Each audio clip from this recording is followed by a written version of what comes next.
뭐 유승민 후보처럼 하는 그것은 대학 교수 형태죠. 그리고 자기 지식 자랑하듯이 쫙 이야기하는데 정치인은 그 뭔가 하고 나면은 그 남는 게 있어야 됩니다. 국민들한테 저 사람이 무슨 이야기를 하려고 했느냐. 또 그 사람이 했는 용어 중에 국민들께서 유행이 되는 이런 것들이 있어야지 정치인으로서는 좀 남는 장사를 했다 이렇게 되는데 유승민은 한 이야기가 지금 우리 머릿속에 남아있는 게 별로 없을 거예요. 그냥 듣기에는 그 같아. 순간적으로는 잘했는 것 같은데 이 사람이 무엇을 우리한테 이야기했는지 모르는데 그 우리 황 후보가 했는 이야기는 그 세탁기가 굉장히 유행하고 있잖아요 지금. 오늘 그 세탁기가 있더라. 우리 당에서 그 세탁기를 하나 구입해 갖다 놨습니다. 왜? 모든 것을 세탁기 넣어서 청소를 한번 해야 된다. 그게 세탁기는 사진 찍어라. 우리가 그 원하는 국가 대계획입니다. 우리 홍 후보가 국가 대계획 선거 대책 관리위원회거든. 국가 대계획을 발표를 했어요. 국가 대계획 하겠다. 선대 이름이 국가 대계획. 네, 국가 대계획인데 국가 대계획을 발표했는데 그게 바로 세탁기입니다. 깨끗하게 다시 나라를 만들겠다 이런 뜻인데 그러면 홍 후보가 또 어떤 이야기를 했느냐면 문재인 후보한테는 친북 좌파다. 문재인 후보가 내가 왜 주적이냐 이래니까 친북 좌파 아니냐. 그러니까 우리 주적이다. 이래 이야기하고 안철수 후보 보고는 좌파도 당신이 좌파냐고 우파냐 이래 물었는데 네 좌파도 아니고 우파도 아니다. 이게 정말 어중간한 그런 사람이다. 딴데서는 얼치기 좌파. 얼치기 좌파라고 했는데 본인 보고 모르니까 본인이 나는 상식파다 이래가 이념도 모르는 그런 그 안철수를 그 어떻게 보면 우리가 볼 때 물먹인 거죠. 그래갖고 그 유승민은 강남 좌파다. 이렇게 그 사람을 갈라치기 딱 할 수 있는. 그래서 여러 가지 있어서 제가 볼 때는 성공을 한 그런 토론인데 일반 국민들께서 느끼는 거는 그냥 누가 뭐 말을 좀 더 잘했느냐 이런 거 또 자기 지지하는 사람들이 그 잘하는 것처럼 느껴진다니까요. 그래서 평가는 문재인 후보가 잘했는 걸로 이래 나오더라고요. 그래서 문재인 후보는 연습은 많이 했는 것 같은데 그게 토론 자세가 안 됐어요. 너무 이야기를 듣고 해야 되는데 말할 때마다 막 끊고 들어가고 이래요. 그래 오늘도 잘 보시면 알지만 그걸 연습했더라고요. 안 밀리는 인상을 보여주려고 끊고 들어가고 하는데 질문이 끝나기도 전에. 네. 그래서 그리고 후보가 제가 볼 때는 그 정치인이 볼 때는 토론을 잘했다 이렇게 느낀 점이 그런 겁니다. 그래 보수 우파 이분들이 지금 마음을 못 잡고 갈 곳 없이 왔다 갔다 하잖아요. 그래서 토론의 평가는 조금 전에도 말씀드렸지만 자기가 좋아하는 후보에 대해서 후한 점수를 주게 때가 있어요. 맞습니다. 그 후보가 좀 좋은 이야기 하면은 막 환호를 하고 좀 잘못한 게 있어도 덮어두고 싶은 심리가 있기 때문에 일반적 평가는 굉장히 힘들 거예요. 그러나 우리 후보가 뭐 하고 난 다음에 해자가 되는 이야기들이 많이 있으니까 제가 볼 때는 뭐 잘못했다고 할 수는 없을 것 같다고 생각합니다. TK뿐만 아니고 이게 이제 우리나라 전체 그 당시 선거할 때 재보궐선거 4.12 보궐선 할 때요. 우리 당 지지율이 9%밖에 안 됩니다. 민주당은 40% 넘고. 그럼 9% 지지받는 정당이 한 곳에도 당선시키기 어려운 거예요, 사실. 그런데 이번에 우리가 23군데 출마를 해서 12군데 당선됐어요. TK는 6군데 나가 6군데 100% 당선됐어요. 다 됐어. 경기도도 4군데 했는데 3군데가 당선됐어요. 그러니까 이거는 지금 여론조사, 정당 지지나 후보 지지 이거와 상관없이 숨은 표심들이 그 들어있다. 특히 우파 보수 이분들이 탄핵 때문에 굉장히 좀 부끄러워하는, 좀 나타나기를 꺼려하는, 그 쉽게 하면 사이 보수라고. 세임 보수. 이분들이 이제 나타나기 싫어하는 분들이 투표장에 가면 다른 데 찍을 데가 없는 거예요. 그거는 뭐 우리 자유한국당밖에 선택할 수가 없다. 이런 것을 보여줬으니까 지금 여론조사는 사실상 안 맞다고 생각합니다. 전혀 투표를 한번 해봐서 알다시피 나타난 표심과 또 여론조사와는 아주 상반되고 우리가 사실상 민주당은 우리 전체가 32%를 얻었어요. 표를 따지면. 네. 32%를 얻는데 민주당은 28%인가? 우리보다 적게 얻었습니다. 네. 그리고 국민당은 13%밖에 못 얻고요. 네. 그리고 우리가 이제 뭐 여론조사 그거는 우리가 조사한 거는 공표를 못 하게 돼가 있으니까 말을 하기 어려운데. 법이 또 그래 바뀌는가 봐요. 예. 자체 조사한 거는 발표를 못 하도록 작년에 법이 바뀌어서 그 이야기를 못 합니다. 그래서 우리 홍 후보께서 부산서 이야기한 거를 선거 위반 아니냐 하는데 그 내용에 대해서는 뭐 정확하게 우리가 조사해가 뭐 이런 게 아니고 그런 내용이 있었다 하는 걸 자기가 이야기했기 때문에 옛날에 보면 선거 때 보면 여의도 연구조사 굉장히 정확했는데. 지금도 제가 볼 때는 가장 정확하라 생각합니다. 갤럽이나 이런 데서는 여론조사 장 가는 자기들이 좋아하는 그 전화번호가 있어요. 그런 데만 가는 거예요. 그러니까 뭐라 할까 우리 여의도 연구에는 전 국민을 대상으로 하는 건데 거기에서는 번호를 제가 볼 때는 좀 이래 한정된 번호가 아닌가. 특히 무선으로 하다 보면 유선 전화를 가진 우리가 좋아하는 노연층 이런 분들은 전화 못 받잖아요. 네. 못 받을 수밖에 없을 거예요. 네. 지금 그런데 그런 분들이 빠지는 거 아닌가. 그 탄핵을 계속 이야기하고 있었으면 우리 당에서는 굉장히 선거 어렵습니다. 지금도 뭐 탄핵 때문에 선거는 어렵지만 그러나 안보 이슈로 바뀌었다 하는 것은 북한의 핵에 관련해서 해결 방안을 미국에서 뭐 선제 타격을 하겠다. 이런 이야기를 하는 거예요. 선제 타격하면은 그 전쟁은 이어질지 안 이어질지 모르겠지만 전쟁이랑 마찬가지거든요. 우리 국민들께 선제 타격을 사실상 그게 정당 방어입니다. 선제 타격은. 우리가 이제 선제 타격, 예방 타격과 선제 타격의 차이가 있는데 예방 타격은 저 사람들이 준비를 안 하는데 가서 때리는 거고 선제 타격은 핵을 발사하려고 그러나 핵실험을 하려고 준비할 때 그때 때리는 거거든요. 그래서 선제 타격이나 그 표적에 때리는 거네요. 이 미사일을 발사하려고 준비할 때 때리는 거예요. 그것은 우리한테 이제 미사일을 쏘려고 준비할 때 때린다 이런 뜻이거든요. 그래서 정당 방해 될 수 있다. 그래서 우리가 칼로 찌르려고 할 때 내가 먼저 방어를 정당 방위 그와 똑같은 이야기인데 선제 타격이 그래서 선제 타격을 해도 과연 저쪽에서 가만히 있겠느냐 그러면 전쟁이 나는 거 아니냐.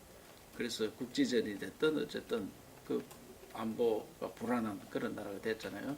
그래서 미국에서 항공모함을 우리한테 온다든지 이런 것들 때문에 안보 대선을 간 건 틀림없고 그것을 어디서 느끼느냐.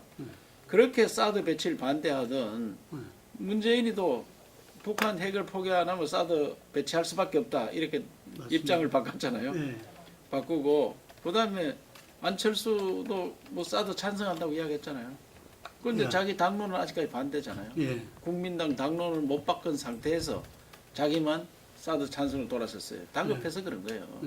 그런 걸 봤을 때 안보 대선으로 갔구나 이런 생각이 들고 후보도 그렇게 후보가 감이 굉장히 빠른 분이니까 탄핵에서 안보 대선이다 이렇게 방향 전환을 한 것이죠. 안철수 후보가 이제 갑자기 사드 반대 찬성으로 돌아섰다. 그 보수 우파 표를 받으려고 한 거 아니냐. 안보 장사 아니냐. 이렇게 이야기하니까 본인은 뭐 그 전에 나도 이야기를 했다. 그런데 그러면 왜 당론을 못 바꾸느냐.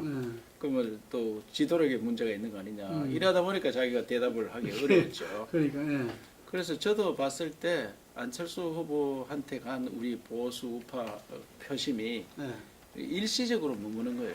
그 반기문 총장한테 보수 우파가 갔다가 그것도 반기문 안 되니까 한교안한테 갔다가 한교안도 안 되니까 약간 민주당 측에서 보수 쪽에 표방한 그 통합을 이야기한 안희정한테 갔다가 그 안희정이 이제 떨어지니까 이제 안철수한테 가 있거든요. 그래서 안철수를 좋아서 간 게 아니고 문재인이 당선되면 안 된다. 완전 좌파다. 그래서 약간 덜 좌파인 그 안철수를 선택하는 것처럼 지금 나타나고 있습니다. 그래서 그것은 떠 있는 표기 때문에 결정된 표가 아닙니다.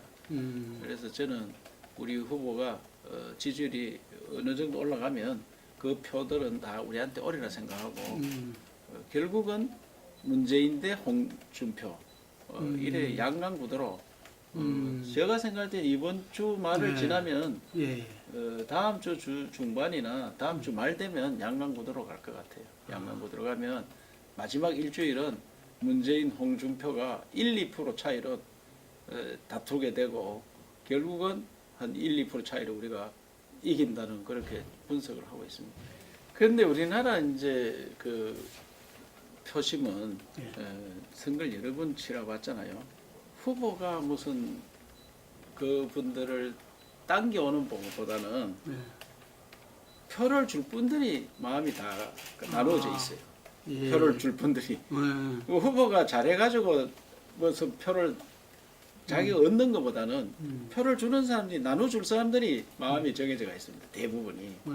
지금도 제 생각에는 좌파가 40%고 중도가 20%고 우파가 40% 이거는 거의 나눠져가 있는데 우파에서는 단지 지금 표현하기가 어렵다.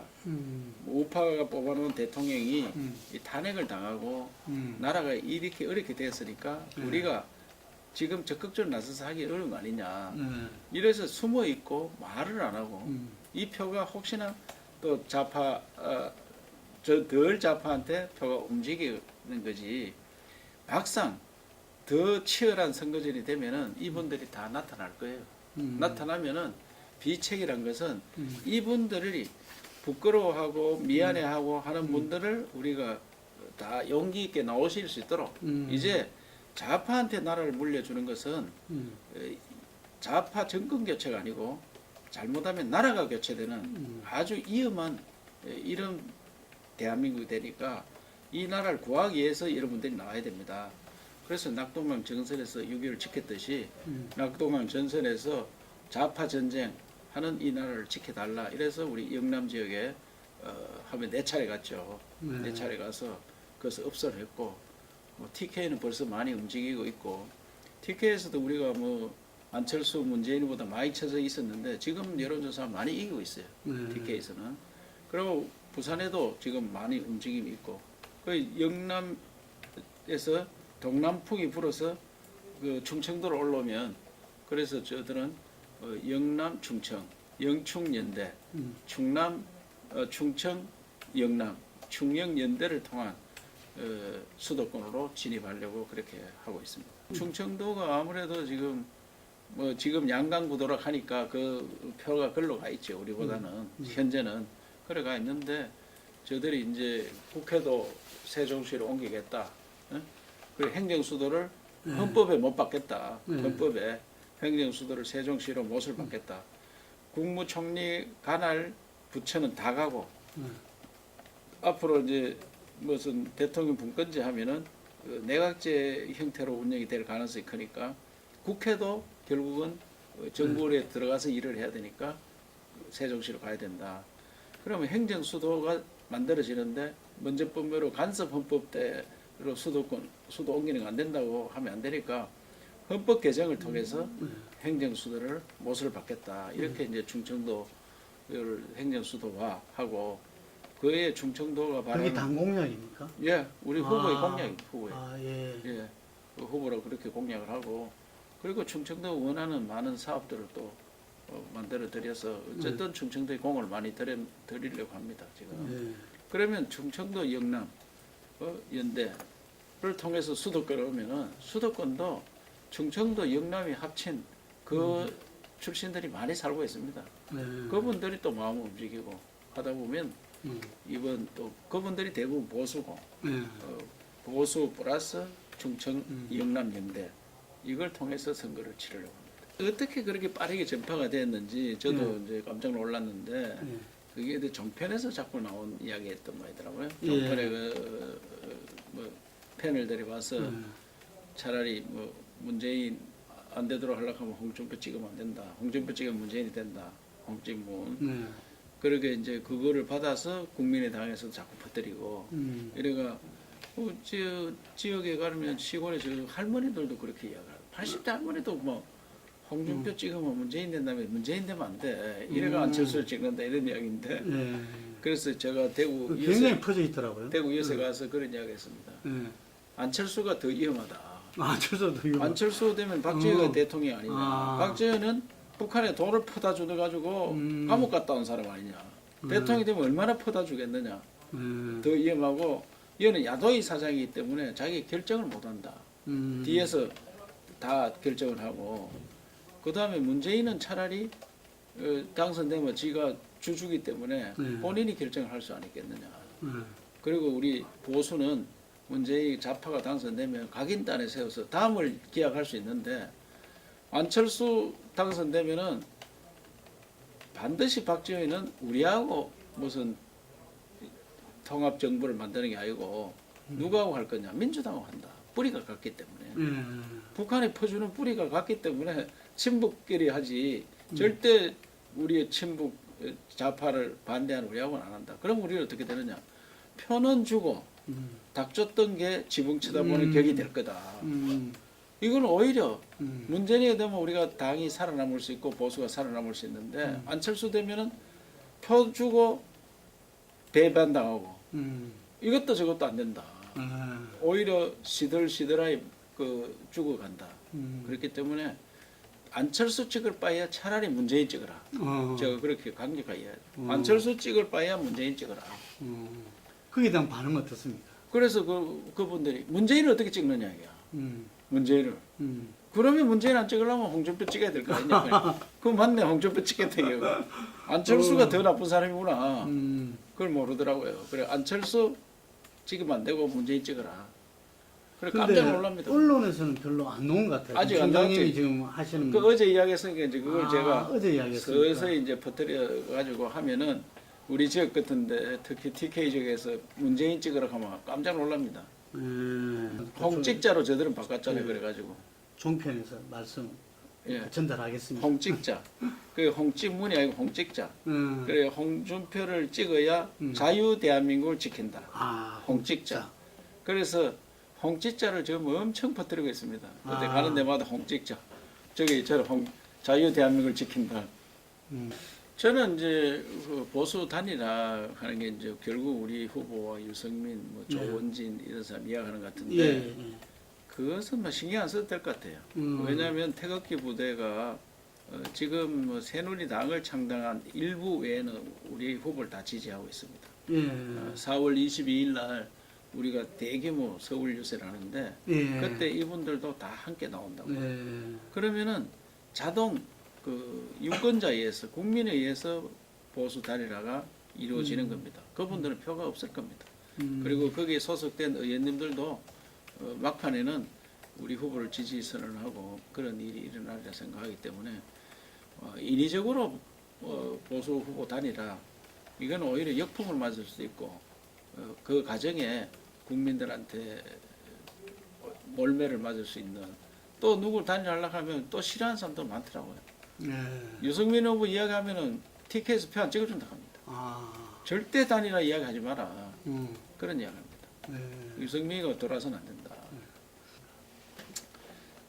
탄핵을 당한 그런 당으로서 후보를 낼 수 있느냐 이런 이야기도 많이 하시고 하는데 우리 당은 이 대한민국의 명운이 걸린 이런 선거이기 때문에 국민들께서 이번 선거에 만약에 정권 교체가 되면 그 정권 교체는 정권 교체에 거치지 않고 나라가 교체되는 매우 위험한 그런 지경이 있다. 그렇기 때문에 우리 당에서는 죽음을 각오하고 이 나라를 지켜야 된다. 그래서 체제 전쟁이다. 친북 정권을 만들 것이냐. 그리고 위장 보수 친북 정권을 만들 것이냐.